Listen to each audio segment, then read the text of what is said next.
When we came here, we were done with the restaurant business. 11 in New York was enough. And 23 years, that's long enough time to focus on one thing.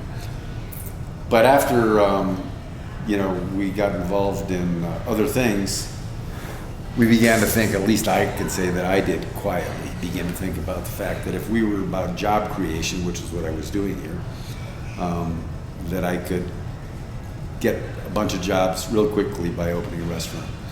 And so we sniffed around and looked at restaurants and determined that there was an opportunity in the Italian food business. And this time around, I was pretty adamant that we were only going to do one restaurant. We were only going to do one. That's all we can do, really. I mean, we're also old. Right. It was going to be one restaurant. That was it. Our kids said one restaurant. That's it. They said, "What? You're going saying to the restaurant?" One restaurant. What do you mean restaurant? Exactly. I still think that New York mainly is independent restaurants. Well, substantially. And when you go into those restaurants, the owners are there almost always, and they live there. It's families or it's somebody but they're there. That's what makes it unique. And when we came here, we saw just the opposite. That even the independent restaurants didn't have owner presence. They felt like corporate restaurants in some way. So if you can create a space where people come and feel community, then you have succeeded in creating a place where people are going to come a lot. It's going to be where they're going to come. And if we're offering superb food and drink, well, if you and don't, people are they're getting not great gonna come. value, then it's just, Well, Nirvana? I always talk about the Nirvana Italiano. And Italian was fun to get it going. It was a lot of fun. It was us. It was us plus our son-in-law, who is a builder and can do really pretty much anything. And he came down and lived with us for like 7 months, which is a blast because we got to know him extremely well and love him. And then made sure that our daughter and he agreed to marry each other. Right. That's what you're He supposed to built all do. the tables, he built all the structures, he changed walls, he created a fake brick wall in a steel building where the owner of the building came in and looked at it and scratched his head and said, "I didn't know there was brick in the building." At the very beginning, right before we opened, we had these amazing dinners. The dinners created this amazing buzz around because we did it for 2 weeks. So it wasn't like one night. We did 2 weeks of dinners for 40, 50 people. And by the time we opened, there were a lot of people who had been to our restaurant, who had talked about our restaurant, who were cheerleaders for our restaurant. And in the end, it was the best advertising anybody could ever do. First, it had not had any rain in this place. It was total drought. And the second day, I think, that we were open, It was a monsoon season again without a monsoon. right, but this day it rained. I mean, it poured and it was windy and it was gales of water and wind. And it turns out one whole side of the restaurant where the windows are that look out over, the Church next door. Yeah, the church, weren't caulked. So there was literally torrents of water that were coming down inside like a waterfall, just pouring into the restaurant. And people were so happy that it was raining that nobody cared. And we don't. So our menu creation process was quite a long one. I think Jeff and I went back and forth for months and months on it, including some of the dishes that I cooked at his house and Katie's house for them before we opened. I think we kind of had some ideas of what we wanted to do. had some ideas of things that we probably still haven't done that we wanted to do that we just never made feasible in the concept. And it kind of changed as we looked at different locations. There were 3 or 4 spots that we had looked at that we thought would be locations for our first restaurant before we settled on Coors Montano. So each location, the menu evolved a little bit differently.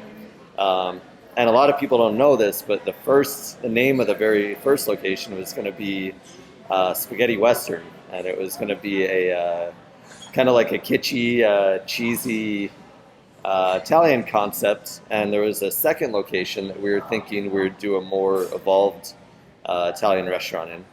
And so I remember after our first meeting at this location, we went over to Spins across the street, and we all had a soda and sat around and talked about how we were going to create Spaghetti Western, and it was going to have like old Spaghetti Western movies on in black and white, red and white checkered tablecloths, and I think that was our initial idea of what to do at Coors Montano. And I would say as time went on, we started to realize, hey, we can probably do what we want to do over here.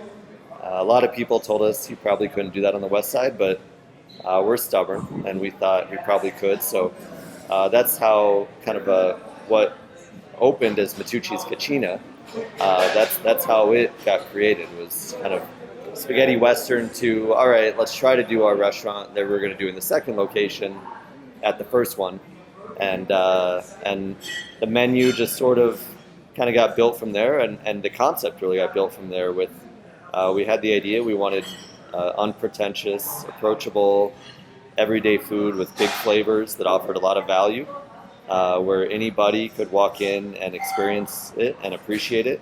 And I think that was kind of the groundwork for our company's foundation of ideology and theory towards kind of what dining should be for us. Yeah, so Austin joined us because he was our wine rep for Favorite Brands at the time, actually. And he pitched us a house wine that we ended up going with. It was Komomi, and we used it for a long time. He also was kind enough to come in for a 10 p.m. wine tasting that ran entirely too late in our pre-opening dinners, and it was a fun night to say the least. But I think we were there until we legally couldn't be there anymore, tasting wine. Maybe a little further, I don't know. But we tasted wine late into the night, and Austin had a large presence on the wine placements for our first menu. He also offered to bartend part-time to help us out, and he had been at Vintage before he joined us, so he had a lot of experience in mixology, and that was something we just didn't have at all in our company, or in our one restaurant at the time. So Austin joined in, did that, and after he'd been with us for a little while, he was offered an opportunity to join us in management, and he took a leap of faith, and I like to think he was rewarded by it. Equally rewarded was Chris Osicki, who joined us as a prep cook in our original lineup. He was a friend of a friend and got introduced to me, and he had been a kitchen manager and chef for Flying Star and Lone Star. He liked the Star restaurants, but we were not one. But he joined us and as a part-time prep cook. He was at the time he was staying home with his first kid, and he stepped up to the plate because the day before we opened our first restaurant, or the Matucci's Cucina at the time, I asked him if he'd be willing to be a sous chef because we had to fire our sous chef the night before we opened. So before we opened, we decided that we were going to do a series of pre-opening dinners. They would range from about 15 people to I think up to 35 for one of them, maybe that was a little larger. And I remember one day we did 2 of them. I remember that because it was on my birthday, so it was a fun day that day. I spent the whole day there from I think 7 a.m. to like 11:30 p.m. doing dinners, but it was really productive, and it was on a Friday if I remember right. And we we really kind of built our team and our confidence from there. You talk about our family feel. That was probably where a lot of it was born, because each day it was a different group of people, but it was small enough that we really were acting like a family, in and out, and we were sharing meals together and trying food together, sharing drinks, and just kind of discovering what Matucci's was going to be. I think by the time we opened, we probably had served maybe, I don't know, 400 people, 300 to 400 people, through this format. And it's where we made a lot of relationships with people through that, including whether it was media or local personalities that were well known that we'd invited in, friends of the restaurant, we also would invite people in, even if they weren't at the dinner. We invite them in, our friends, to check out the place, to see it, and it had a pulse to it during that time. It was alive, even though it wasn't open. It was still alive. I think people started to really get a feel for it, what we were trying to create. So I'm Howie Keibel. I am the Minister of Culture and Brand Manager from Matucci's. Just recently started 2 weeks ago. So I'm going to tell the story of how I met Jeff and Katie and got to know this company. I was at the time a community manager for Yelp in Albuquerque. So a big part of my job was to go out and connect with small local business owners. I usually did this after the businesses opened, but I was told about this new Italian restaurant on the west side that hadn't opened yet.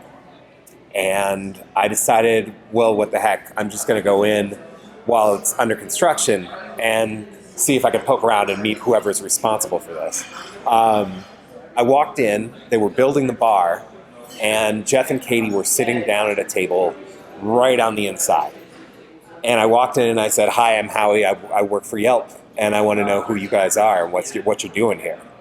I get a lot of different responses when I talk to a business owner like that. Many are defensive, but I liked Jeff and Katie immediately. I liked that Jeff was always putting things into a larger context, a larger way of looking at the world, why he was building that restaurant, why they were creating this community center. And I loved Katie's big open heart and her no-nonsense demeanor. It was kind of both. She was both immediately your best friend, and also not shooting or not playing around. She was just going to tell you what she thought. Makes me think of some of my favorite New Yorkers, actually. They open the place up. My impression from that first interview with them, that first conversation, was that they were bringing a new level, or they were setting a level of quality, what I really called a pedigree for Albuquerque that I just wasn't seeing in many other places. And I knew a lot of businesses. I was meeting a lot of people. And the first dinner that I had there, that confirmed it. Everything from the service, the quality of the food, the hospitality that I felt, the way that I immediately felt like I was a part of this, or like I was just part of the family, really, really impressed me a lot. And I ended up writing a large article about the restaurant for Albuquerque the magazine. I was also the food editor at the time. And that's when I really got to know Jeff. That's when I got to have the long conversations with Jeff, where he would tell me about how his vision of a community center, that this was the only place, restaurants were the only place where we could get together as communities and as families and really, have something outside of the home and outside of the workplace. And that he really wanted to create something special, something that Albuquerque didn't necessarily have. And I knew he had accomplished it.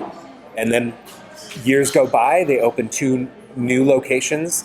Even the largest still has that feeling, that familial, communal, just wonderful feeling about it. And the employees, they truly respond. They act. They will tell you that they feel like family. I think that we have Albuquerque has been blessed to have a couple of really impressive personalities restaurateurs, and people who truly care about this state love this place. They love the culture here and the people here, and they just bleed it. It comes out of everything that they, when they're talking about this city, but the state at large, you can feel it. You know it's legit, it's real. They care about this place.